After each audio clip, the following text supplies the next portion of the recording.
and why it's important in this campaign.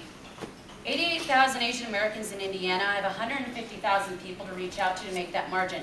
Indiana in 44 years has a chance to be blue. Now that's crazy.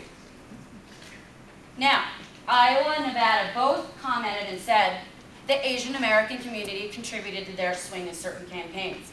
Now, why can't I do that in Indiana? Why can't you do that in your state?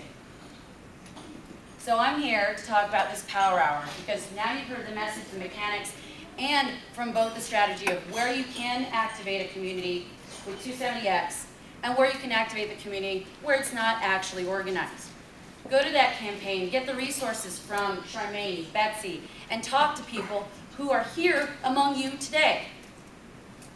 This is the power, this 1 hour, and I hope you get something out of it. And I hope after this whole conversation, you guys talk about how to strategize within your own state.